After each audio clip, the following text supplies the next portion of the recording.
Welcome to today's Psych with Sigmund, where we delve into the fascinating world of psychology to explore how our minds work and how we can improve our lives through a better understanding of ourselves and others.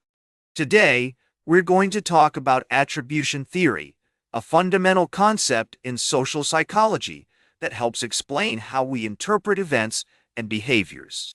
Attribution theory is essentially about how we attribute causes to the things that happen to us or around us. It's a way of making sense of our world by answering questions like, why did this happen? Or what caused that event? This theory was first introduced by psychologist Fritz Heider in 1958 and has since been developed by other researchers, including Harold Kelly and Bernard Weiner. To understand attribution theory, let's consider an example. Imagine you're driving to work and another driver cuts you off. You might think that person is such a reckless driver. In this case, you're making an attribution about the cause of their behavior. You're attributing it to their character or personality. But what if you found out that the other driver was actually rushing to the hospital because a family member was in critical condition? You might then think, oh, they were under a lot of stress and not paying attention.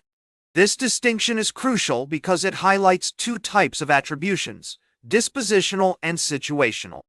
Dispositional attributions are about the person's character, personality, or abilities, while situational attributions are about the circumstances or context that led to the behavior.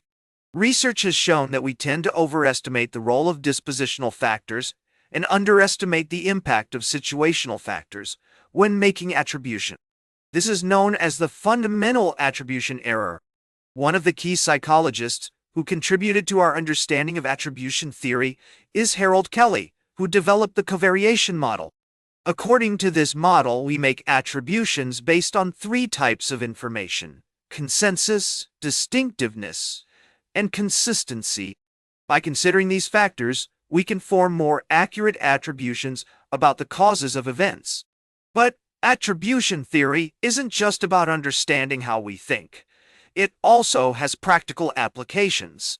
For instance, in therapy, cognitive behavioral therapists often help clients identify and challenge negative attribution patterns that contribute to their distress or dysfunctional behavior. By learning to make more balanced and realistic attributions, individuals can develop a more resilient mindset and improve their overall well-being. Let's consider another example from my own practice as a psychologist. However, upon further exploration, it became clear that the company was undergoing significant restructuring, resulting in increased pressure on all employees. By reframing his attribution from an internal to an external factor, Alex was able to shift his perspective and develop a more realistic understanding of the situation. Attribution theory also has implications for our relationships. When conflicts arise, we often attribute our partner's behavior to their character or intentions, rather than considering the possibility that they may be under stress or experiencing a difficult day. By recognizing and challenging these negative attribution patterns, we can communicate more effectively, resolve conflicts more efficiently, and foster empathy and understanding in our relationships. Furthermore, research has shown that attribution theory can influence our motivation and behavior. For example, if we attribute our success to internal factors, we're more likely to experience pride and confidence, which can motivate us to take on new challenges. On the other hand, if we attribute our failure to external factors, we may feel less motivated to try again. In conclusion, attribution theory offers us a powerful lens through which we can understand the complex ways in which we interpret our world. By recognizing how our attributions influence our thoughts, feelings, and behaviors, we can work towards developing a more nuanced understanding of ourselves and others. This theory reminds us that the way we explain events to ourselves matters, as it can either foster a culture of blame and fixed mindsets or encourage empathy, growth, and positive change. That's all for today's Psych with Sigmund. Remember to like, share, and subscribe.